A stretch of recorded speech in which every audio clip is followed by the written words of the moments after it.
Olá, eu sou o André Bianco, do canal Fórmula do Estoque Enxuto.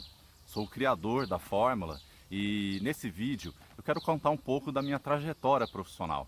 Vamos lá então? Logo depois da vinheta eu começo a contar a minha trajetória.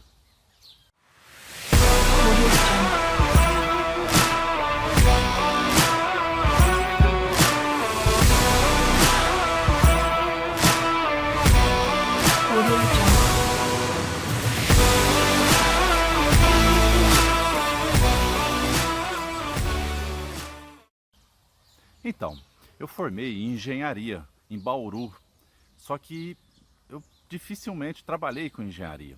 Logo no último ano eu fui fazer o estágio numa pequena empresa de eletrônicos. Fica aqui no interior de São Paulo. E entrei para estagiar como engenheiro. Fazia atendimento pré e pós-venda e também ajudei a desenvolver alguns produtos nessa empresa. Porém, no meu perfil de sempre empreender e tentar entender o todo da empresa, comecei a ver as dificuldades que o nosso setor comercial passava, com alguns atrasos de entrega, né? As reclamações de cliente, ao invés de serem técnicas, acabavam sendo com relação aos seus pedidos.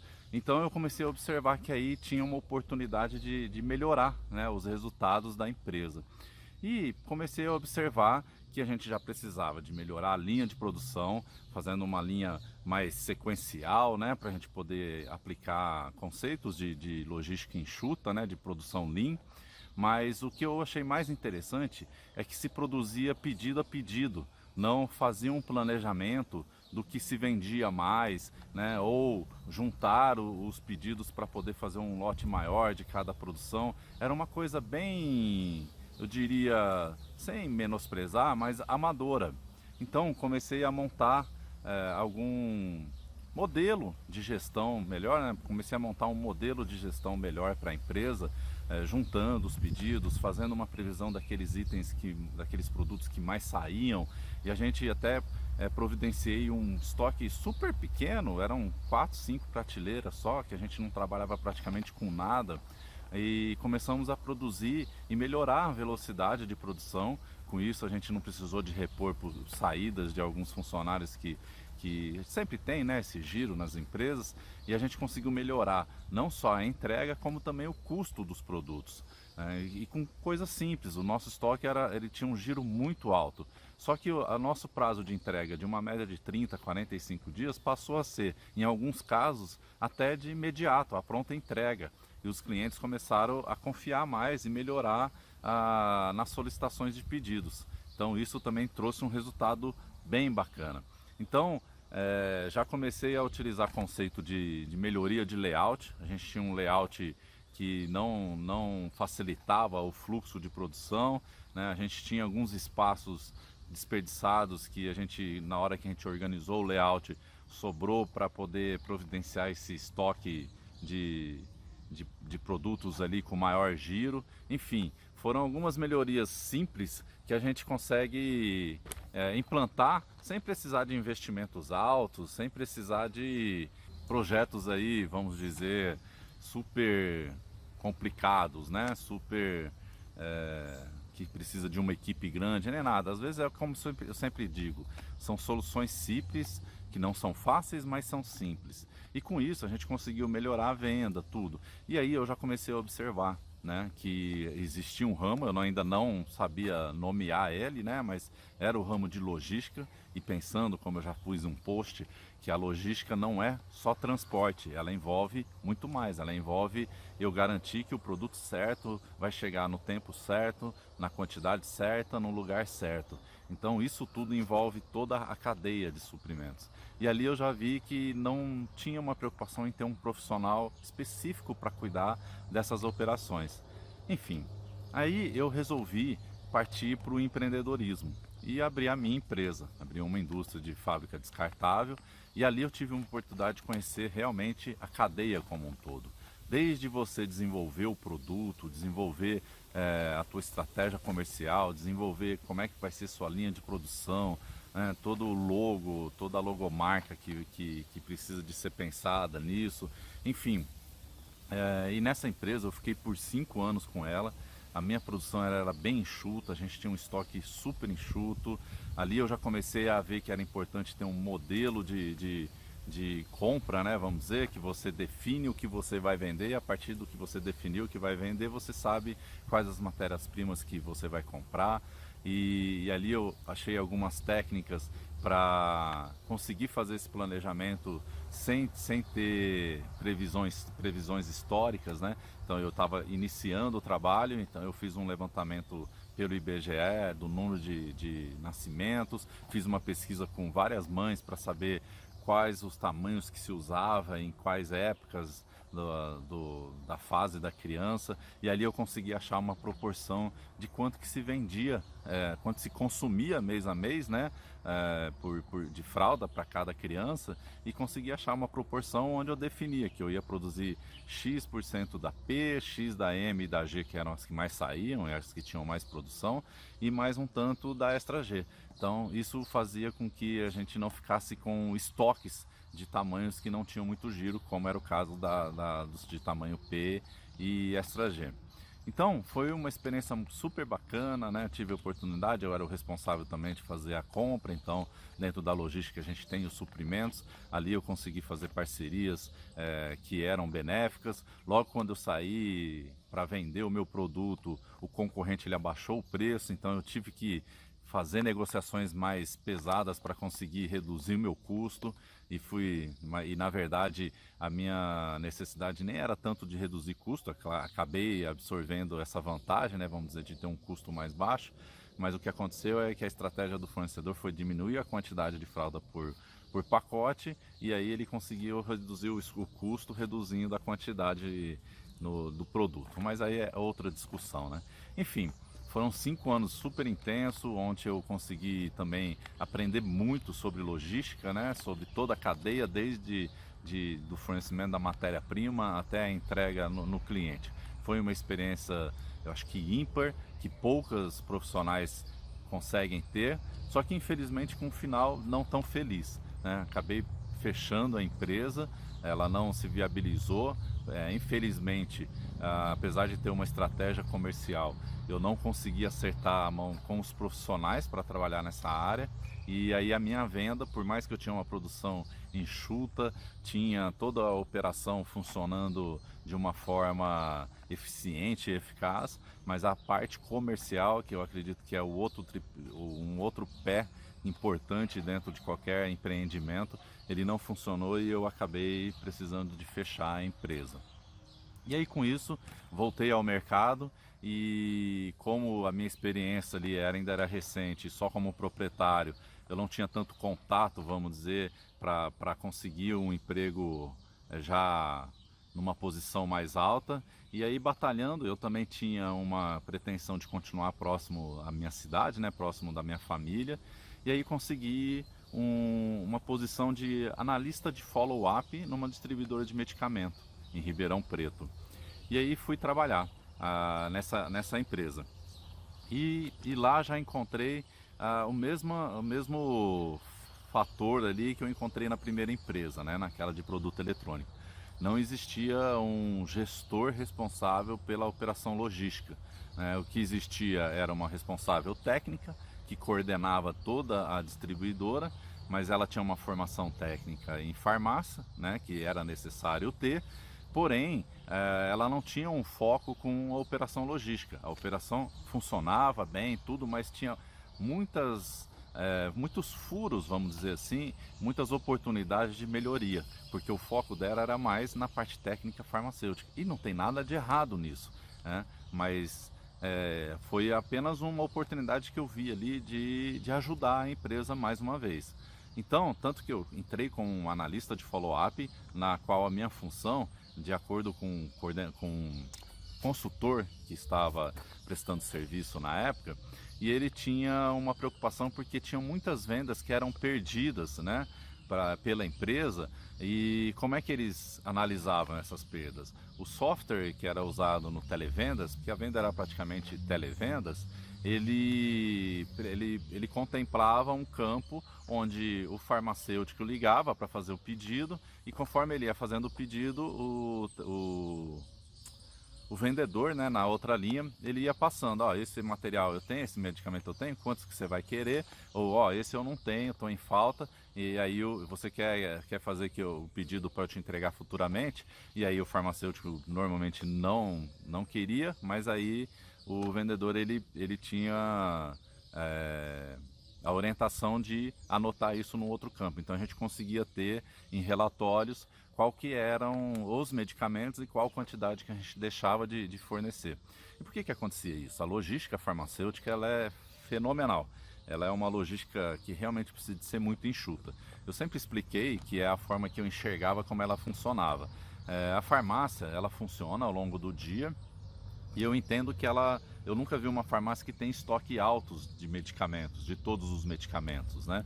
Normalmente o estoque dela de alguns medicamentos que não tem tanto giro é aquilo que a gente vê na prateleira. E vão ser uma, duas, três caixinhas no máximo que a gente vê ali exposto na prateleira. Agora, é claro, uma Novalgina, alguns remédios que são mais comuns, que saem bastante, aí sim ele deve ter um estoque de reposição no fundo, em algum quartinho, porque ele compra em condições melhores, né? Ele consegue melhores preços comprando numa quantidade maior. Mas no geral o estoque dele é muito reduzido. Tanto que tem muitas vezes que acontece de a gente ir numa farmácia, pedir um medicamento e ele não ter, mas se comprometer, se a gente puder esperar, a entregar no outro dia. Por quê? A logística farmacêutica funciona dessa forma. Normalmente se fecha o que vendeu no dia, lá no final da tarde ou no começo da noite, liga-se para as distribuidoras de medicamento e faz o pedido com o compromisso de que vai ser entregue no outro dia, na parte da manhã ainda. Era assim que funcionava na distribuidora que eu trabalhava. Por isso que raramente o nosso cliente ele pedia para que fosse entregue, mesmo que fosse entregue com um prazo maior. Ele preferia não esperar, ele fazia o pedido que era interessante para ele, e aquilo que ele não encontrava com a gente, ele procurava em outras distribuidoras. Então eu entrei porque se identificou que tinha muito furo. E aí ele observou que tinham muitos pedidos que não eram entregues na totalidade, né, dos laboratórios, de outras distribuidoras, que a gente comprava também de outras distribuidoras. Então ele achou uma taxa ali de entrega em torno de 60%. E ele acreditava que a solução seria ter um analista de follow-up para poder cobrar essa entrega, garantir que fosse entrega um percentual maior do que foi pedido, e com isso teria maior disponibilidade dos medicamentos para aumentar as vendas. Legal, isso é necessário, a gente vê isso sendo operacionalizado em várias empresas, né? Isso é importante, o acompanhamento do fornecedor com follow-up. Você pode até qualificar o fornecedor dentro desse acompanhamento, e é muito válido. Eu entrei com esse compromisso, comecei a realizar isso, mas comecei a observar, né, que tinha algo a mais que era necessário para a gente melhorar a taxa de efetividade ali do pedido do cliente. E aí comecei a observar que o nosso processo de recebimento ele era falho. Então o nosso administrativo ele era um mezanino, e do mezanino a gente conseguia ver a operação. E aí eu via o recebimento, a nossa área de recebimento lotada de mercadoria, né? E aí cabe eu explicar para vocês como é que funciona o recebimento numa distribuidora de medicamento. Você faz toda a conferência ali do volume, das quantidades que vieram, mas ele exige um pouco mais. Exige que você também comprove que o lote que veio é o lote da nota, né? A validade, se ela está adequada com o que foi pedido. Enfim, tem várias outras operações que são necessárias para poder se garantir que o medicamento veio nas condições certas, até porque ele é monitorado via lote, essas coisas, principalmente quando se tratava de produtos tarja preta, né, o famoso psicotrópico. Então tinha uma necessidade ali de se fazer uma conferência bem detalhada, tanto que a nossa conferência no recebimento era cega, ou seja, a nota fiscal chegava, o pessoal recebia, assinava ela, conferia o volume ali, tudo certinho, estava certo, conferia, despachava a transportadora. Essa nota vinha para um setor que a gente chamava de recebimento fiscal, onde ele digitava essa nota dentro do sistema, e a partir disso ele emitia um relatório com os medicamentos que tinham vindo na nota, mas sem a quantidade e sem o lote que deveria vir.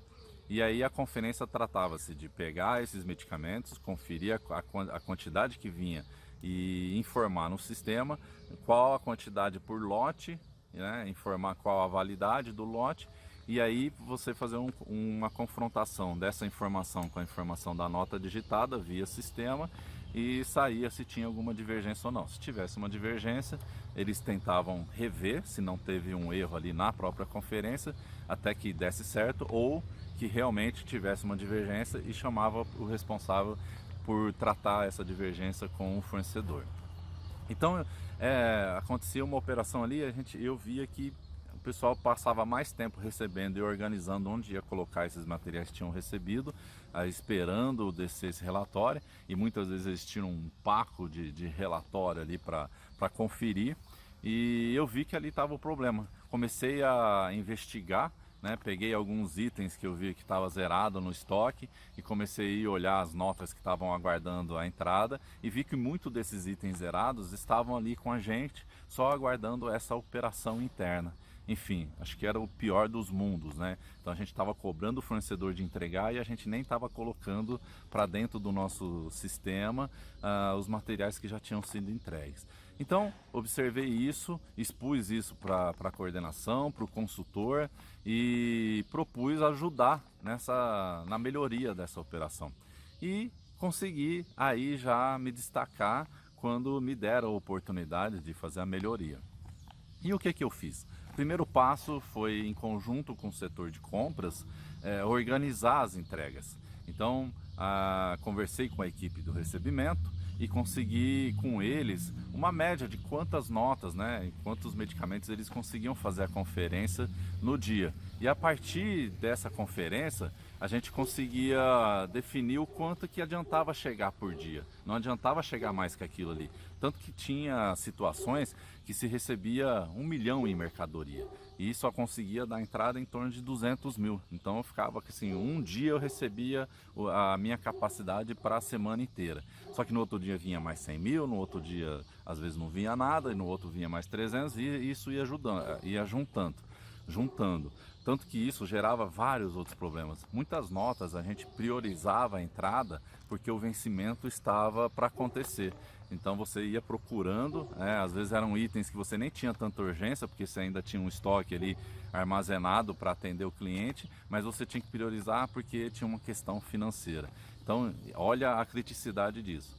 Então o primeiro passo que eu fiz para resolver isso foi esse acordo com compras, né? A gente definiu e aí a partir disso eles começaram a planejar, ou agendar o quanto que seria entregue no dia. Então a partir disso a gente já montou ali um agendamento de recebimento. Então por dia a gente recebia ali no máximo um pouco a mais do que era a nossa capacidade. Então 250 mil, 300 mil, que aí na média a gente sempre tinha ali em torno de 200 mil. Só com isso a gente já começou a organizar a nossa vida. Mas ainda assim, 200 mil em medicamento eram muitas caixas que ficavam espalhadas por uma área grande. Só que isso acabava acarretando o quê? Na hora que descia o relatório, como não era endereçado esses volumes, o pessoal perdia muito tempo caçando, né? Então pegava ali a nota e ia caçar, eu acho que está aqui, não, eu acho que eu pus lá naquele canto. Então, principalmente em horário de almoço, que às vezes tinha um que ficava responsável por organizar essa parte, e aí o outro, na hora que ia procurar, ele tinha que realmente caçar ali a mercadoria. Então, qual a solução que a gente fez para isso? Definimos o nosso layout, definimos corredores, demos um endereço para cada corredor, endereço simples, gente, a rua 1, rua 2, o pallet A, B, C, e aí quando chegava na nota, ele anotava onde ele deixava, então eu deixei esse volume aqui na rua 1, pallet B, né? E às vezes se o volume era muito grande, pallet B e C. E aí na hora que a pessoa que o responsável pela digitação, ele punha essa informação para aparecer. Então na hora que a pessoa pegava o relatório, ele já sabia que estava ali. Com isso a gente já ganhou mais eficiência. Na emissão também, outro ponto que a gente conseguiu melhorar foi isso, foi também melhorar a digitação. A gente aproveitou a implantação da nota fiscal eletrônica e conseguíamos gerar um relatório mais rápido via XML, né? Mas são detalhes que a gente conta em algum outro momento. Então, quando a gente fez o agendamento de recebimento, organizamos esse layout.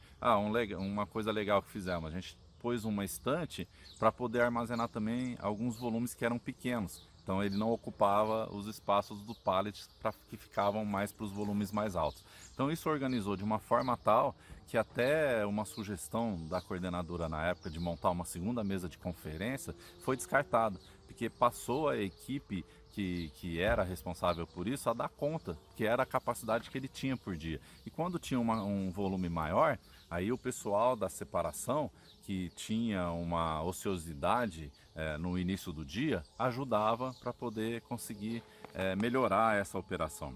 Então, estou até olhando aqui na minha colinha para lembrar de falar para vocês sobre isso tudo. Então, só nisso, só na parte do recebimento, a gente já conseguiu ganhar uma eficiência muito grande e trazer um resultado muito legal para a empresa. Então, assim, se pagava muito banco de horas, até às vezes hora extra para o pessoal poder ir no sábado fazer a conferência, né, quando ficava muito crítico. Então, isso a gente conseguiu eliminar com esses pontos que eu passei rápido para vocês aqui, né, com essas pequenas melhorias. E aí, prazos ali que a gente levava em torno de 20, 30, às vezes 40 dias para dar entrada numa nota, passou a ser de 24 horas, né? Aquelas notas que às vezes tinha alguma complicação contábil e que acabava ficando ali não por um problema de conferência, mas por uma questão fiscal. Então, observaram como são coisas bem simples que a gente consegue trazer resultados fenomenais para a empresa. Imagina você reduzir aí, né, a disponibilidade, fora o que isso gerou de aumento de vendas, né, porque começou a se disponibilizar mais medicamento, né. E aí o meu papel de analista acabou sendo até subutilizado. Na verdade, eu comecei a focar mais nessa melhoria de operação.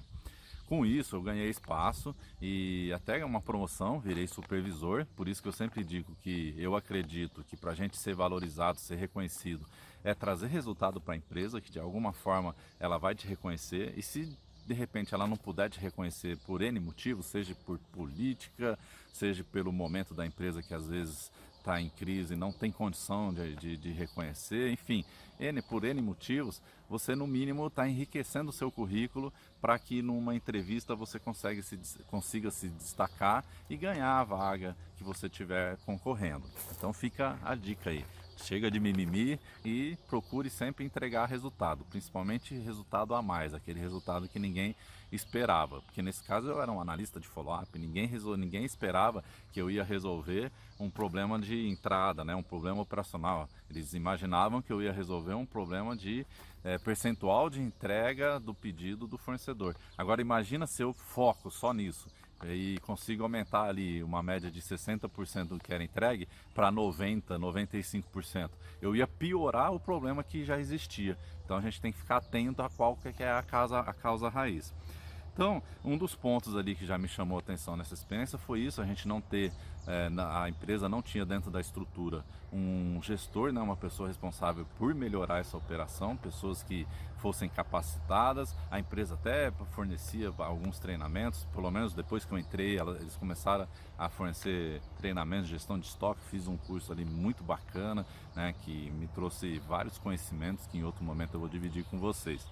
Então ali, esse atraso do fornecedor, que se achava que era atraso do fornecedor, né, falta de eficiência do fornecedor, na verdade era uma eficiência falha nossa. Então a gente conseguiu ali resolver alguns problemas. Essa experiência foi fantástica nessa distribuidora de medicamento, tanto que a outra experiência que eu tive foi quando eu comecei a responder também pelas outras operações, que eram a parte de armazenagem e a parte de expedição. Na parte de armazenagem, nós tínhamos corredores, né, e ficavam em 2 barracões que eram juntos, né, mas porém com um muro separando, né, e aí tinha uma rampa. E não se tinha uma preocupação em definir onde ia o material, nenhuma rotina de fazer isso anualmente, que fosse para corrigir a posição de alguns medicamentos que passavam a ser de maior giro. Então, como eu já coloquei em algum post, eu comecei a utilizar ali o conceito do PQR, que é onde você analisa a popularidade de saída. O ABC, às vezes, você pode deixar alguns itens que ele é barato, mas sai com muita frequência, ele fica de fora, porque ele pode ser um item C. Então, a gente usa o PQR para justamente resolver uma situação operacional. Então, nesse caso, eu classifiquei pelo PQR, e consegui, num fim de semana, eu consegui, através conversando com a diretoria, a gente conseguiu realocar diversos materiais, diversos medicamentos, colocando os itens P's, que eram os que tinham frequência de saída, e eu defini para classificar o PQR pela frequência de saída diária. Então eu tinha um relatório que me gerava a saída por dia de cada material.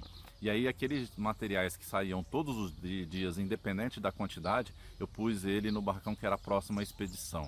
E aí os itens que tinham frequências que saíam intermediária eu ia colocando nos corredores que ficavam mais afastados da expedição, e precisei de usar 1 ou 2 corredores só no outro barracão, mas praticamente aí usando ABC, 80% do que se faturava no dia, eles estavam no barracão principal que ficava a expedição, a parte de separação e expedição. Então com isso a gente reduziu movimentação, mas assim, absurda, né? Desnecessária dos funcionários, tanto que a gente reduziu a necessidade de funcionários por corredor. A gente conseguiu realocar eles para a parte de separação, que era um outro processo também moroso, né? E uma outra coisa que eu ganhei também foi mudando o layout da separação. Ele era em X, né? Então você saía do corredor, entrava em alguma baia dessa, às vezes você tinha que dar a volta para vir na baia que ficava do outro ponto do X, e fizemos em linha, como se fosse supermercado. Que é muito óbvio, né, gente? Mas às vezes o óbvio está perto da gente, está no nosso dia a dia, a gente não consegue enxergar. E aí com isso, conseguindo fazer os corredores como se fosse supermercado, eu perdi ali 1 ou 2 baias, eu não lembro, mas em compensação a eficiência que ganhou foi enorme. Tanto que eu consegui aumentar os corredores desse barracão onde ficava a separação e a expedição e colocar mais medicamento que tinha mais giro. E ainda, no outro barracão sobrou um espaço enorme, né, que ficavam os materiais que praticamente não tinham giro, e que eu fiz um outro projeto que vou contar na sequência. Então, nesse ponto, a gente já começou a reduzir banco de horas. O pessoal, eles chegavam mais tarde, porque a operação deles começava mais tarde, então eles chegavam 11 horas da manhã, 10 horas, agora eu não lembro se eram 10 às 11, e o horário deles se estendia até 7, 8 horas da noite, que era o horário certo deles. Mas como a maior parte dos pedidos chegavam no final da tarde, né, ali entre 5 e 6 horas era onde vinha o grosso de volume de pedido, até às 7 eles não conseguiam terminar essas separações. Então muitas vezes, por conta de toda essa movimentação, de tudo isso, eles iam até meia-noite, 1 hora da manhã. Então faziam um banco de horas que tinha um limite no acordo com o sindicato, e depois era a hora extra. Então nessas pequenas melhorias que eu expliquei, isso já fez com que os bancos de horas, as horas extras fossem eliminadas, os bancos de horas fossem reduzidos drasticamente, até zerar. E mais uma vez, com algumas saídas, a gente não repôs a saída do funcionário, a gente conseguia absorver para melhorar o custo, né, e os resultados da empresa. Então assim, estão vendo como são soluções simples? E aqui fazendo um parênteses, eu lembro muito que eu fiquei preocupado, porque eu planejei isso, né? Isso a gente não faz da noite para o dia. Eu sempre tive uma preocupação e sempre dei esse suporte para a minha equipe, dizendo que qualquer projeto, eles tinham total liberdade para desenvolver projetos, sugerirem, né, melhorias, só que era importante que eles dividissem comigo. Por quê? Não para que eu ficasse com a glória ali do resultado, porque eu entendo que como líder eu deveria analisar os riscos que tinham ali, devo analisar os riscos, devo analisar o que é necessário para que o projeto dê certo, e com isso dar todo o suporte para que aquilo tenha um resultado positivo. Porque eu sempre dizia para a minha equipe, se der um resultado positivo, foi a equipe, né? Mérito da equipe como um todo, inclusive eu faço parte da equipe.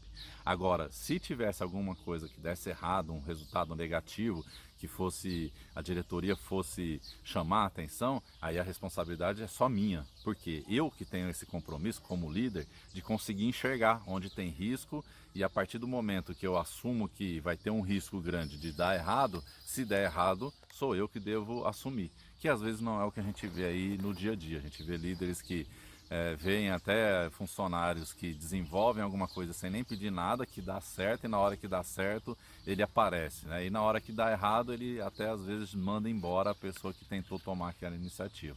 Então já fica uma dica, não seja esse tipo de líder, seja o tipo de líder que saiba dar suporte e que divida os méritos, mas que assuma quando der errado, porque é o papel dele avaliar quais os riscos de dar errado. E aí, se ele entender que o risco é muito grande, ele convence a equipe que esse projeto deve ser adiado ou até finalizado e não implantado. Enfim.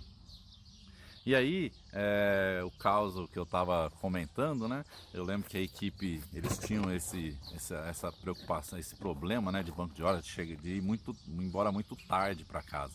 Só que eles, quer queira ou quer não, eles ganhavam uma hora extra e às vezes aquela hora extra poderia fazer diferença. Então, depois que eu planejei bem, que eu defini ali um cronograma de como a gente poderia implantar os projetos, né, implantar as mudanças que eu estava propondo, comentei com eles, todos abraçaram, todos contribuíram demais para ir melhorando e a gente diminuir todos os riscos que existiam. E a partir disso, eu numa conversa com eles falei assim, gente, mas vocês conseguem enxergar o ganho que a gente vai ter e como o principal benefício vai ser a gente conseguir cumprir o nosso horário de trabalho e não precisar de estender, fazer banco de hora extra? E aí a resposta deles falou assim, André, eu prefiro chegar em casa a tempo do que o que eu ganho de hora extra. Prefiro estar com a minha família mais tempo do que essa diferença em hora extra. Eu vou ficar muito mais descansado, lógico que vai fazer falta, mas para mim vai ser muito mais, para a gente vai ser muito mais benéfico. Então isso me deu uma tranquilidade também. Apesar de que eu sempre briguei depois por uma melhoria de salário deles, né, para que essa hora extra não fizesse tanta falta, já que a empresa estava ganhando tanto, eu sempre briguei porque para que esses ganhos que a gente consegue com esses projetos sejam divididos com as pessoas que participaram e fizeram acontecer. Então, em algumas situações eu consegui melhorar o salário, sim, né, com a redução, mas nem sempre a gente consegue aquilo que a gente quer.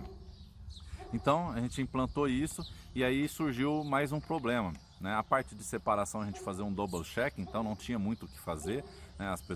O pessoal vinha, separava no carrinho, vinha na mesa de conferência e tinha que bipar, né? Fazer o código de barra ali item por item para confrontar com o pedido. Então raramente a gente tinha falhas ali de separação, salvo a que eu pus no post uma vez, que às vezes o cadastro da unidade estava em unidade e o produto vinha em caixa, e às vezes a pessoa se confundia, em vez de separar, abrir a caixa, separar por unidade, entregava por caixa, mas era raro as divergências, isso a gente arrumava bem rápido, né?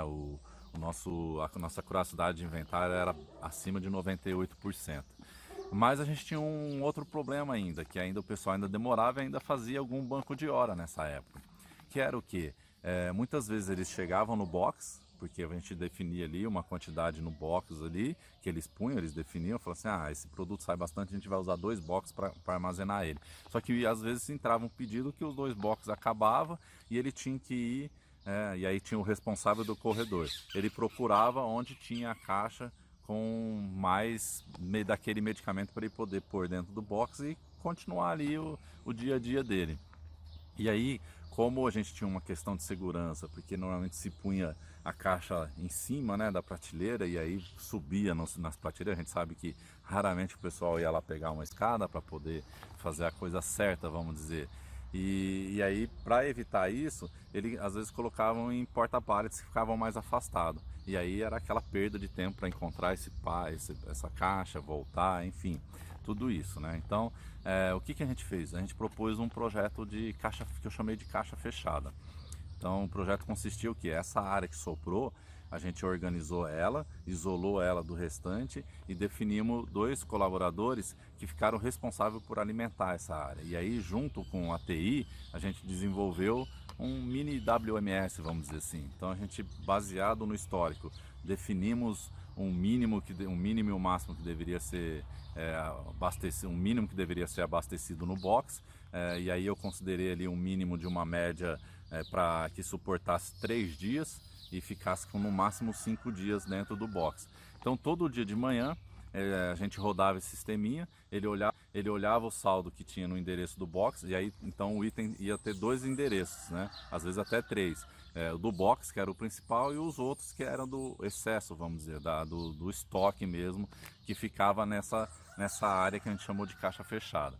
Então todo dia gerava esse relatório. O relatório ele apresentava os itens que tinham menos de 3 dias no estoque do box e apontava para o separador que ele deveria buscar no endereço da caixa fechada uma caixa, né, que arredondava ali para o máximo, para a diferença do máximo. Então todo dia ele tinha poucos itens para repor nesses boxes. E aí à noite ele não precisava de ter essa preocupação.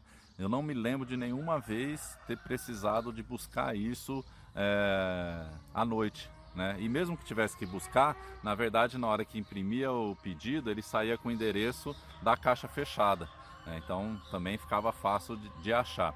E na caixa fechada, esse colaborador a gente isolou e deixou para não ter essa confusão e ter esse melhor controle, porque como é que era endereçado esse volume extra, vamos dizer.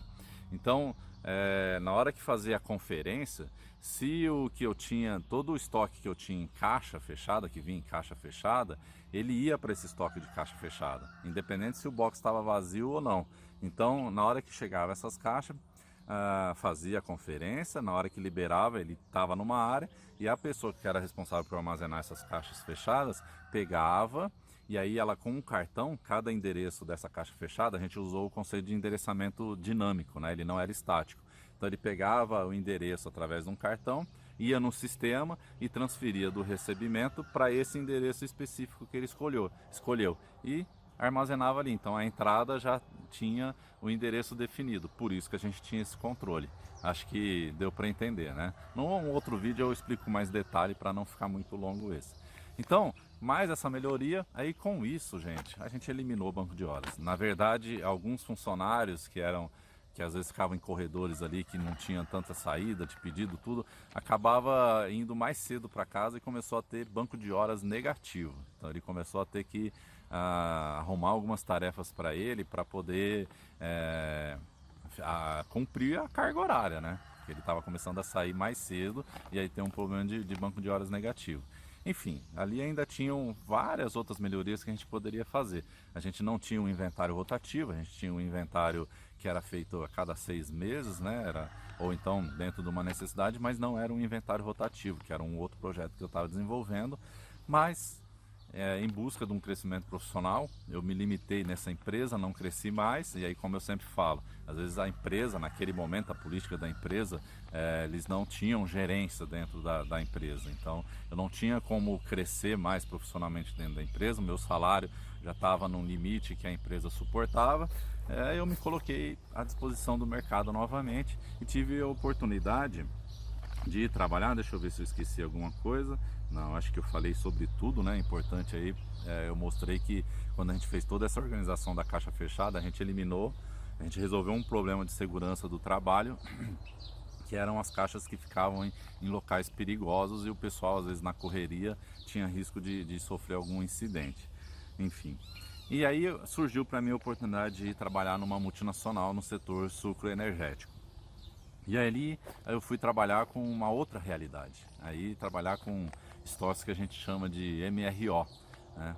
E aí o MRO ele tem uma outra realidade, ele é mais difícil, o histórico nem sempre é confiável, você tem várias particularidades, né? A gente tem o estoque paralelo que é feito na área do usuário, enfim. E quando eu cheguei nessa empresa, cheguei responsável ali por uma usina, pelos estoques de uma usina, tanto automotivo quanto industrial e agrícola. E depois acabei, quando eu saí, era responsável por 5 unidades. Mas enfim, nessa primeira unidade, eu já achei um absurdo quando eu cheguei e me cobraram que tinha um projeto de fazer um mezanino para poder armazenar mais materiais. E eu nunca me conformei em aceitar de que uma das soluções que falam-se de falta de espaço, eu escuto isso muito, é aumentar a área para poder armazenar. E ainda mais com mezanino, que ia precisar de subir e descer escada. Então eu pedi licença para poder analisar, conhecer um pouco mais, conheci, vi que ali a gente aplicando um 5S, né, alguma melhoria de layout, a gente conseguiria fazer sobrar espaço, ao invés de dar essa sensação de faltar espaço. Melhorar processos ali de entrada, como tinha feito na distribuidor de medicamento, e também melhorar o modelo de como se fazer a compra dos materiais. Então, fui enrolando ali o gerente, que na verdade queria cumprir o orçamento, porque tem muito disso, é uma coisa que eu acho um pouco absurda. Às vezes, se você não cumpre o orçamento, você perde esse orçamento no outro ano. Então foi dando aquela briga ali, mas eu fui enrolando, até que teve até uma mudança na estrutura e esse meu gestor acabou saindo, entrou outro. Enfim, eu sei que nesse embolo a gente conseguiu evitar fazer o mezanino. Então isso foi ótimo. Eu voltei 10 anos depois nessa usina e não existe o mezanino, eles continuam super organizados porque continuaram com as melhorias. Então foi super interessante. Então, ali eu fiquei pouco tempo, fiquei 7 meses desse período que eu trabalhei na empresa. Então eu atuei dessa forma, melhorando o layout, o modelo de compra dentro do conceito de mínimo e máximo, né, reposição automática.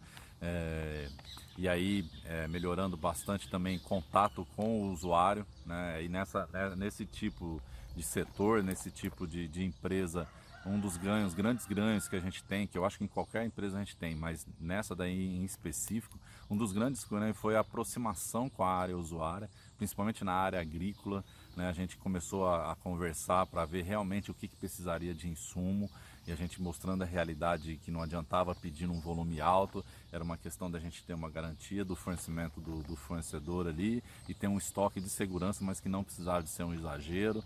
Sentamos com as áreas de automotivo e industrial para entender quais que eram os itens que era crítico, que não poderia faltar de forma nenhuma, quais os itens que a gente poderia ter um estoque menor porque o fornecedor era próximo e tinha um bom percentual de entrega, uma boa garantia de que iria entregar, né? Quais os materiais que em último caso poderia ser substituído por outros, pelo menos para não parar a operação. Enfim, só nessa proximidade a gente conseguia resolver muita coisa. E um dos problemas grandes nesse tipo de empresa são os obsoletos. E eu lembro que nessa época tinha um projeto que vinha do corporativo para se fazer separação física desse obsoleto para fazer venda através de leilão. Desculpa. Mas um dos pontos importantes do obsoleto é você ter um modelo de compra, né? Ter essa proximidade vai permitir você exigir que quando for pedido para que o item seja de estoque, né? Que se defina, só um minuto, seja item disponível em estoque, que a área usuária realmente analise se aquele item tem necessidade de estar em estoque, porque de repente a facilidade de se conseguir ele, o usuário ele pode ficar ali 1, 2 dias, porque às vezes é um material de um equipamento que ele vai precisar de desmontar o equipamento, isso ele leva alguns dias porque ele vai desmontar, ele vai ter que limpar algumas peças, fazer uma operação preventiva, e com isso você tem alguns dias para garantir que nesse intervalo vai chegar aquele item que ele vai usar. Então não tem necessidade de deixar em estoque para disponibilizar ali a pronta entrega. Enfim, são situações onde aí não tem mágica, é a conversa mesmo, é a comunicação, é ter uma boa comunicação com a área. Então, e um último projeto que eu fiz que foi muito bacana, que nesse caso era pertinente, quando eu passei a organizar, ficar responsável por 5 unidades, eu montei um projeto em Excel mesmo, para analisar quais itens que eu tinha em um estoque de uma unidade sobressalente, sobrando, e qual que eu tinha com uma quantidade mínima ali, ou até às vezes zerado. E montei o que eu chamei de projeto de equalização de estoque. Então eu forçava antes mesmo da necessidade, porque acontecia isso, às vezes eu precisava, a pessoa precisava, né, a área usuária precisava, e quando ia ver ele consultava o estoque da outra unidade, sabia que tinha e pedia para transferir. Então, de uma forma mais proativa, montei uma ferramenta onde a gente enxergava e já fazia essa movimentação de forma automática, vamos dizer assim. E equalizando esse estoque e também já ajustando por que eu tinha excesso nesse e falta nesse, para que esse desequilíbrio não acontecesse. Enfim, Era uma multinacional, como eu já te falei para vocês, passou por uma reformulação, até a pessoa que tinha me contratado tinha saído da empresa e ali tinha muito riscos. Eu não sabia como é que ia continuar, se a minha função até na época, a diretoria que assumiu, né, a parte de almoxarifado, a minha função, a descrição da minha função não existia nessa diretoria. Então, com receio de não saber como é que seria meu futuro, eu recebi uma proposta desse gestor que tinha me levado para lá para ir trabalhar numa outra usina. Era uma usina menor, né, era uma empresa que queria virar um grupo, que tinha uma usina, mas já tinha um projeto para montar uma outra usina. Então eu recebi uma proposta, eu era encarregado nessa multinacional, eu recebi uma proposta para ir como supervisor e aí cuidar não só dos almoxarifados, como também dos suprimentos, né, e também de ter essa possibilidade de participar da construção de uma usina, que ia ser uma experiência fenomenal, mas que infelizmente não aconteceu. Então, com isso, eu aceitei e fui para esse novo desafio. Mas aí esse novo desafio, os outros, eu vou deixar para outro vídeo para não ficar muito grande esse. Tá ótimo? Então espero que você esteja gostando aí da minha história. São várias experiências aí que ao longo aí dos outros vídeos eu vou contando com mais detalhe para você poder implantar aí, né? Ver se cabe na tua empresa, se cabe na tua operação e aí poder implantar e conseguir os resultados que eu consegui ou com certeza até melhores resultados. Porque a dificuldade minha é que eu não tinha nenhum exemplo, eu tinha que construir do zero. E às vezes quando a gente tem uma referência, algum lugar que já deu certo, a gente consegue implantar e ainda melhorar o que foi realizado nesse local. Então, mas já dá para você ter uma ideia do que eu fiz e de repente adaptar aí para algum problema que você está sofrendo. Se não, deixa aqui no comentário também a sua dificuldade, que aí a gente entra em contato, vamos trocando experiência. Não deixe de comentar, não deixe de dar seu like. Se ainda não se inscreveu no canal também, se inscreva para poder receber os novos vídeos aí. A continuação da minha história que ainda é longa. Não sei se em mais um vídeo só ou mais dois a gente termina de contar ela. Então é isso, um abraço e até a próxima.